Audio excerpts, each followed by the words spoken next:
Voilà ce que j'ai lu au mois de mars. On en parle.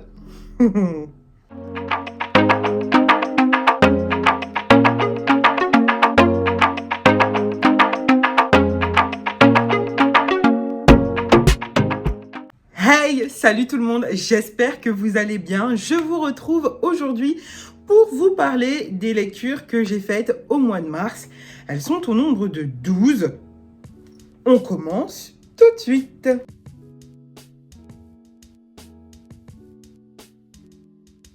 Le premier livre dont je vais vous parler pour mes lectures du mois de mars, il s'agit de Circé de Madeline Miller aux éditions Pocket. Ici, c'est la version intégrale avec ces 3 livres à l'intérieur en un seul. Voilà, avec un magnifique jaspage. J'espère que vous verrez bien. Il est incroyable. J'ai déjà lu Galatée l'année dernière. J'ai adoré. Je vous en ai parlé ici sur YouTube, ainsi que sur Instagram, ainsi que sur TikTok. Et franchement, j'avais hâte de découvrir bien plus de la plume de cette autrice. Car Galatée, je l'avais aimée, je l'avais adorée vraiment. Je lui avais mis 4 étoiles et demie sur 5. Ça m'avait donné envie d'en avoir plus de Madeline Miller. Et je me suis décidée pour Circé en ce mois de mars. Et c'était une lecture. Voilà. Circé, la sorcière, la déesse, la femme, la mère, l'amante. Vraiment une femme libre et puissante. Vraiment, c'était incroyable. Suivre son histoire de vie,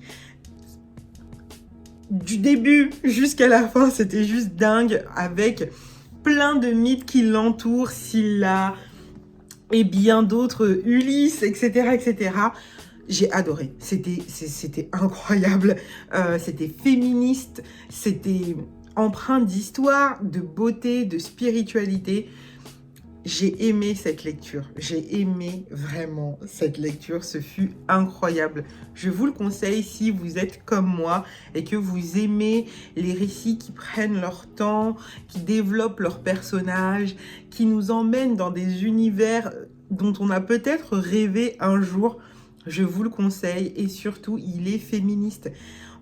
On lit à travers ces lignes de Circé et de Madeline Miller la vie d'une femme libre, prenant ses décisions, reprenant sa vie en main.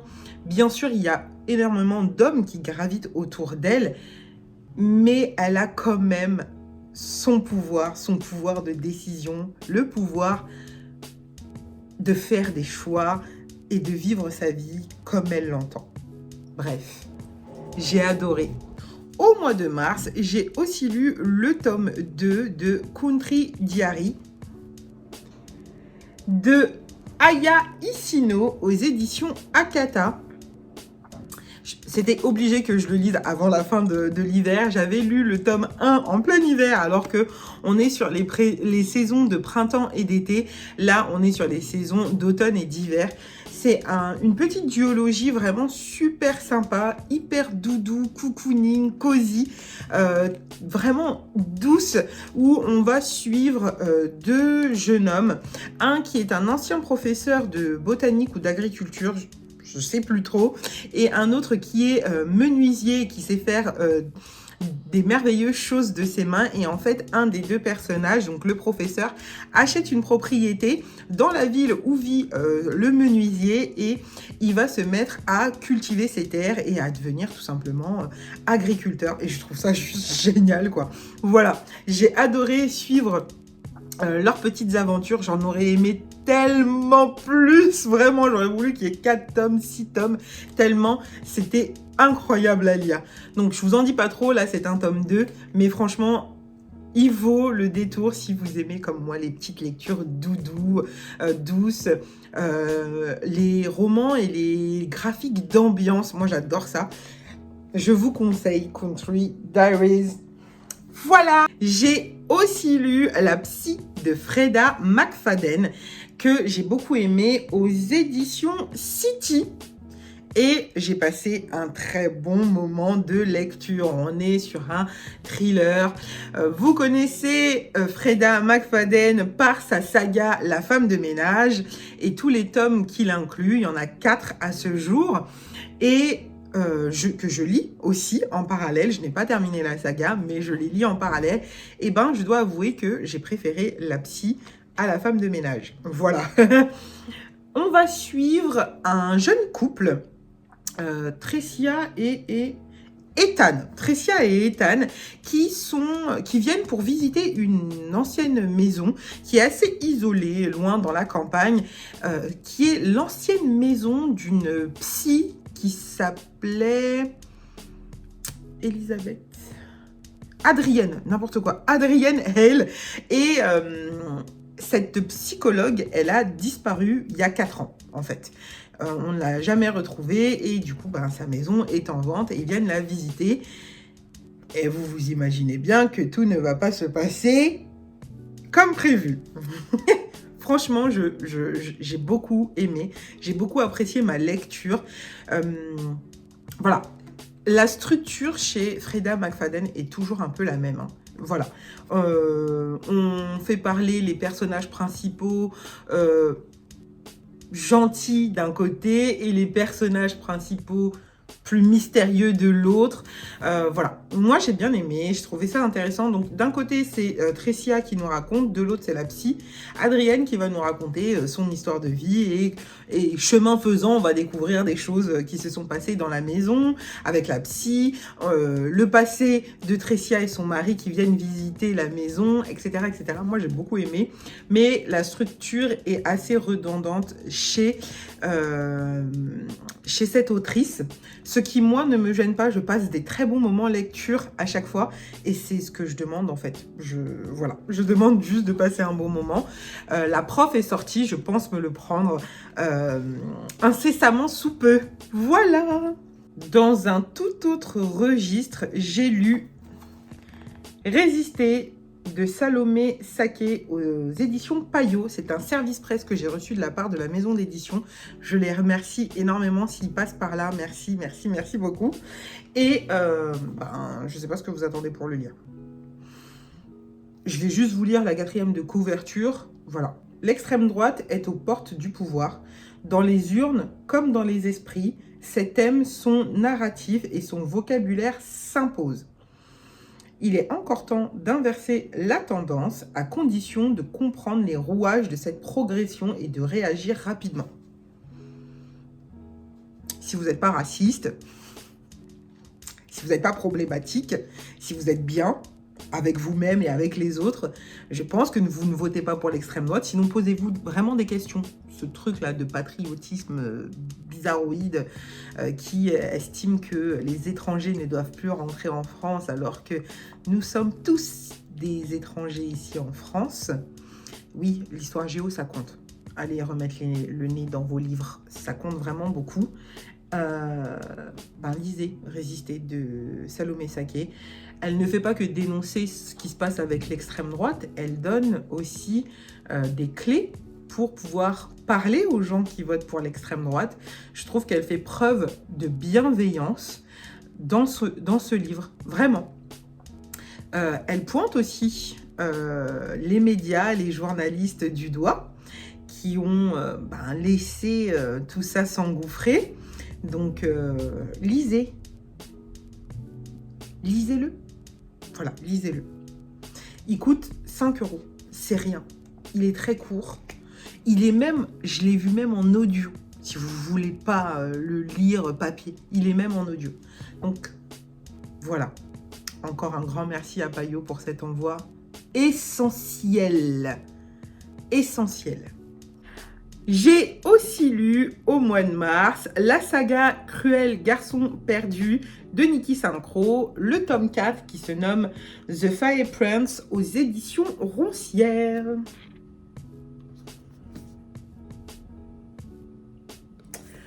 Et c'est une fin de saga, c'est le dernier tome d'une saga, donc j'ai enfin terminé une saga. Ouais! Bravo! J'ai trop un problème. Écoutez, ce dernier tome fut décevant. Voilà, j'ai été déçue. J'ai pas passé un mauvais moment de lecture, mais tout aurait mérité d'être un peu plus approfondi. Voilà. On est sur... C'est pas une réécriture, mais tout se passe dans l'univers de Peter Pan. Peter Pan et les Garçons Perdus font partie des personnages principaux. C'est comme si on était dans le futur, en fait, de Peter Pan. On est dans le futur. C'est une dark romance. J'ai oublié de vous le dire. C'est une dark romance. Je vous affiche les trigger warnings juste ici.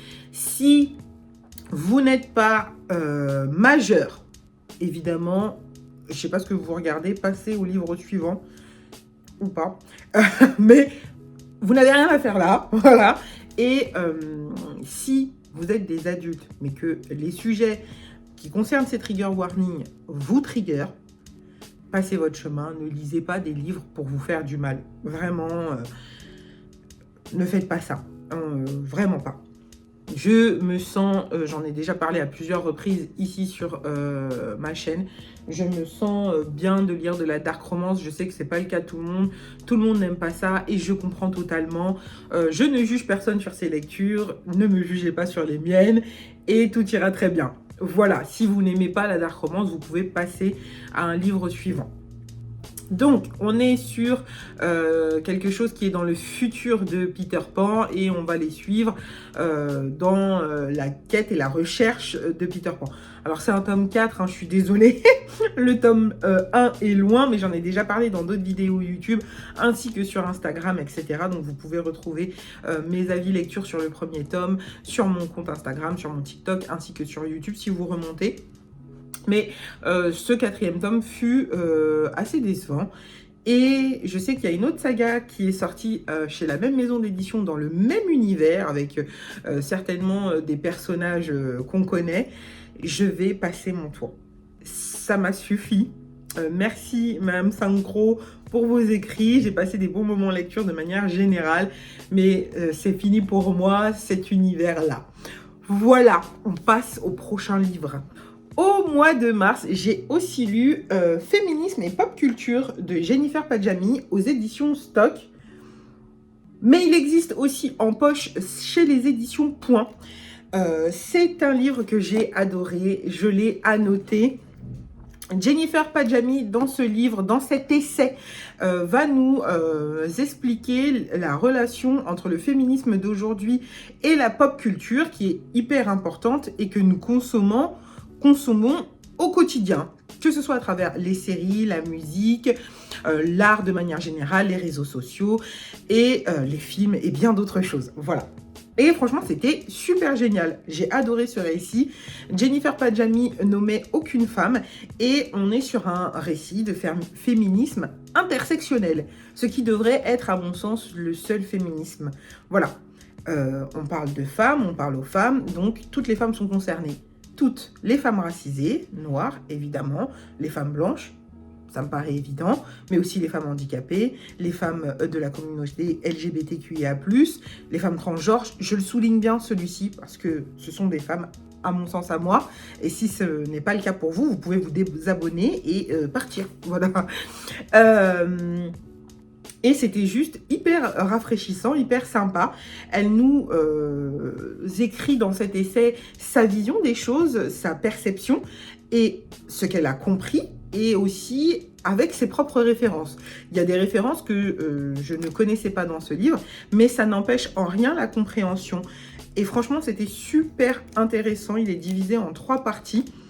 Je vous conseille cette lecture. Vraiment, je vous la conseille parce que elle est hyper enrichissante dans tous les cas. Voilà. J'ai aussi lu au mois de mars Cendrillon et Cendrillon. On est là sur un livre pour enfants et adultes où on va retrouver un inversement. C'est un service presse, voilà, que j'ai reçu. Je vous mettrai en barre d'infos pour pouvoir l'acheter. J'ai un lien affilié, je vous le dis déjà. Ça veut dire que si vous utilisez ce lien, je peux potentiellement avoir des petits sous dessus. Ça ne vous coûte pas plus cher. Vous ne verrez absolument pas la différence. Mais voilà, je vous le dis. Et j'ai reçu ça de la maison d'édition Kif Kif Co. Et c'est génial. Donc, on est sur un livre, hop là, à double sens. Donc, de ce côté-ci, vous avez Cendrillon. Et de ce côté-là, vous avez Cendrillon. C'est un livre illustré, relié avec ici... enfin bref, l'objet livre est incroyable, du tissu. À l'intérieur, vous allez retrouver, hop là, des illustrations. Il est vraiment sublime. Et on va être sur la version de Cendrillon, mais en garçon. Tous les personnages féminins et masculins sont inversés. Donc Cendrillon a un beau-père et deux demi-frères. Et c'est sa mère qui l'élève, etc., etc. Bref, c'est génial. Il découvre sa princesse. Je tiens quand même à dire que l'inclusivité de ce livre est incroyable. Par exemple, dans Cendrillon, le prince est racisé. Dans Cendrillon, la princesse est grosse. Bref, c'est génial. Je trouve ça super pour les enfants. N'hésitez pas à vous jeter dessus. Je vais pas vous refaire le conte de Cendrillon. J'espère que vous connaissez. Mais je trouve ça juste génial. Vraiment, moi, mon garçon, il a beaucoup aimé. Et surtout, moi, je suis carrément fan, quoi. Vraiment. J'ai aussi lu La balade funèbre de Art et Mercy de Megan Bannon. Si je vous dis pas de bêtises, c'est ça. Aux éditions Milady.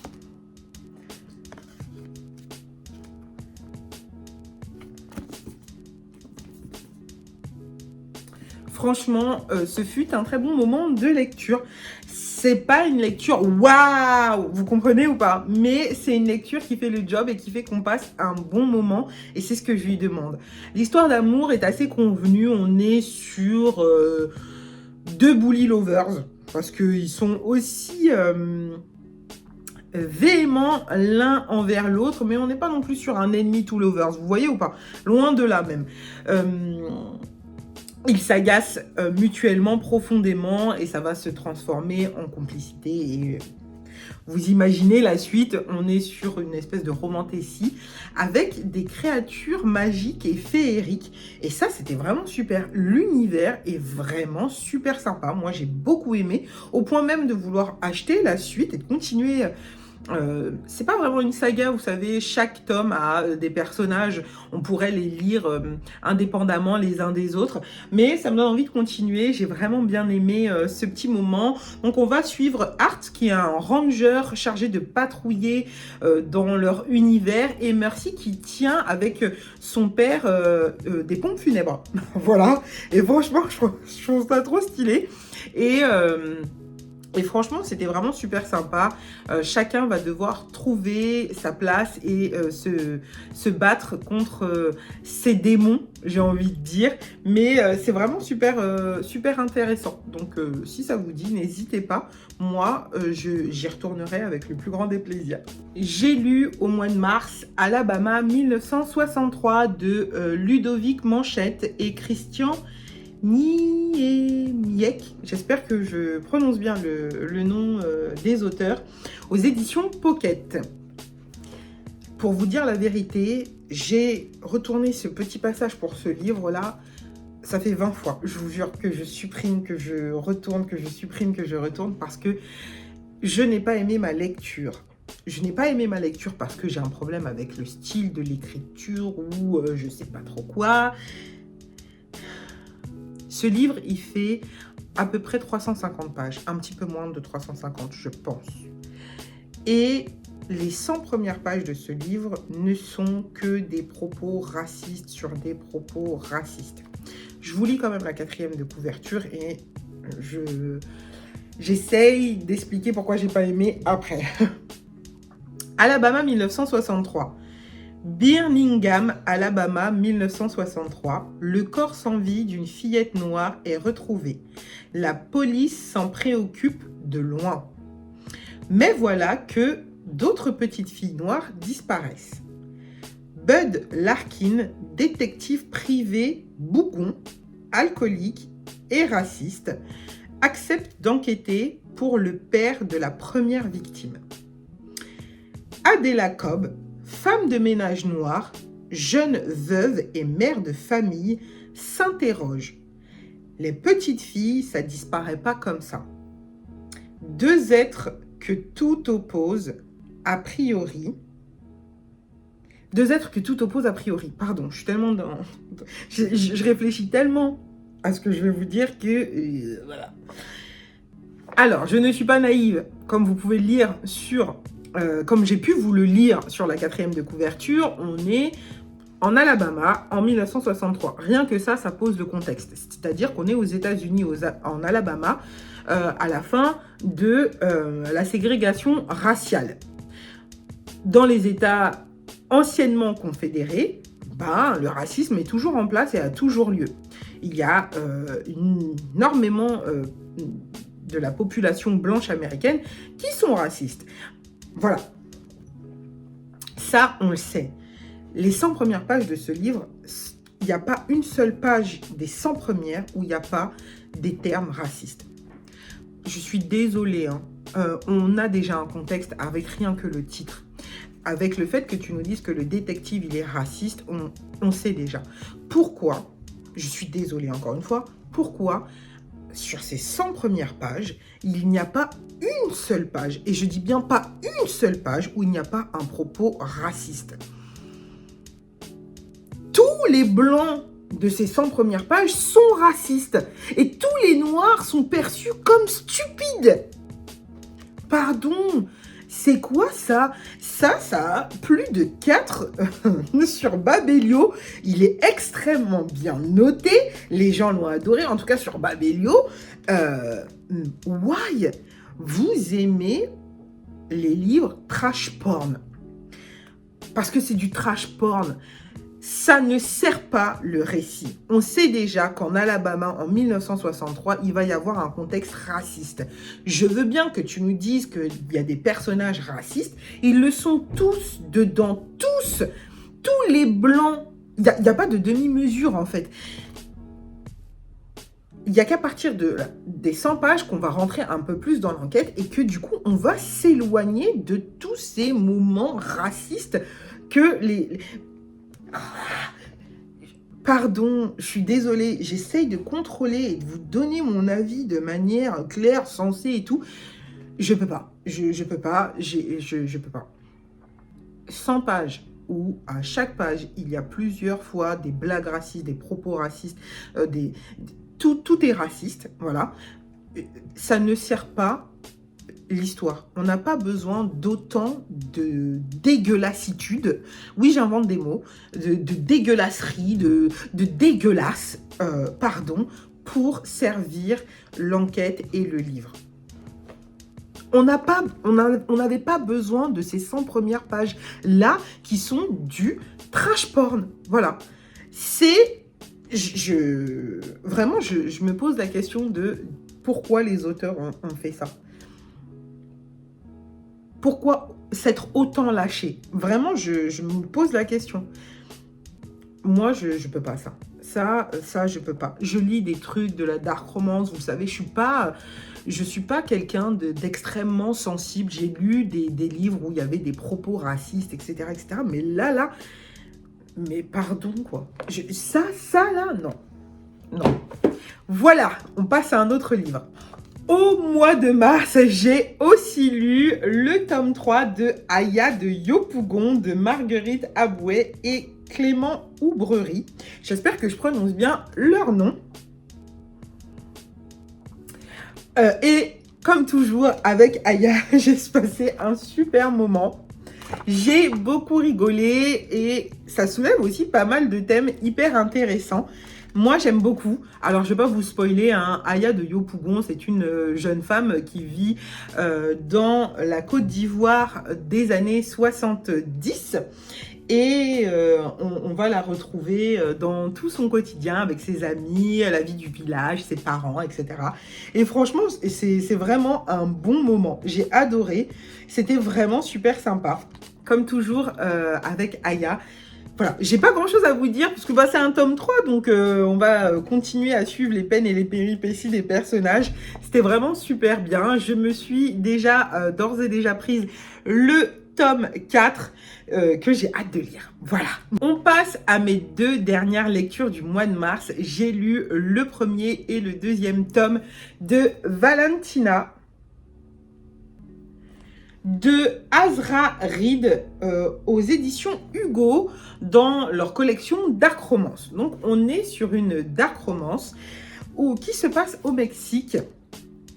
Voilà, on va suivre Valentina qui vit au Mexique dans un quartier assez dangereux et qui vit dans une famille matriarcale. Ses parents sont décédés et elle est élevée par sa grand-mère, mais sa grand-mère est aussi aidée par sa tante et sa cousine qui est plus âgée qu'elle. Et Valentina va se retrouver prise dans des problèmes de gang. Voilà. Il y a des trigger warnings, c'est une dark romance comme je l'ai dit, donc je vous les remets ici. Et moi j'ai bien aimé. Franchement, c'était un moment du mois de mars où j'avais besoin d'action, que ça pète dans tous les sens, vraiment. Et j'ai été servie, voilà, j'ai été servie. J'ai lu le premier tome et j'ai enchaîné avec le second tome que je n'ai pas en physique, je l'ai écouté en audio du coup. Et franchement, j'ai adoré, j'ai hâte le tome 3 sort au mois de juin, j'ai hâte de découvrir ce qui va se passer. J'ai vraiment beaucoup aimé ma lecture, voilà. Je vous le conseille fortement, voilà. Il n'y a pas beaucoup de S dedans, voilà. On est vraiment sur de la violence, bang, bang, bang, voilà. Je pense que vous avez compris, mais et verbal aussi, évidemment. Il y a de la violence physique. Mais j'ai trouvé ça intéressant et vraiment distrayant, voilà. Voilà pour mes lectures du mois de mars. Je suis désolée, c'est un exercice que je fais pas souvent. Donc, n'hésitez pas à me donner des conseils sur ma façon de vous les faire. N'hésitez surtout pas. Si vous avez des conseils à me donner sur mes vidéos, sur comment j'aborde les sujets, comment vous les voulez un petit peu plus et tout, j'essaierai de contenter tout le monde tout en restant moi-même, je vous préviens. Voilà. Mais n'hésitez pas à me donner des conseils. Peut-être que vous voulez le prix des livres, je vous le donne jamais, mais peut-être que vous les voulez. Peut-être que vous voulez des résumés plus approfondis. Donc dans ces cas-là, je vous lirai toutes les 4e de couverture à chaque fois. N'hésitez pas à me dire les informations que vous avez besoin pour ces petits updates lecture de fin de mois, ces globales lectures du mois, parce que c'est un exercice, comme je vous le disais, que je fais pas souvent parce que j'ai l'impression que les gens n'apprécient pas plus que ça sur ma chaîne quand je parle de lecture. Mais pour ceux qui aiment et qui regardent à chaque fois, n'hésitez pas à me donner des conseils. J'espère que ça vous aura plu. On se retrouve bientôt pour une nouvelle vidéo. Si vous avez aimé celle-ci, n'hésitez pas à liker, à commenter, à partager et à vous abonner si ce n'est pas déjà fait. Je vous fais plein de gros bisous et je vous dis à très vite. Mouah!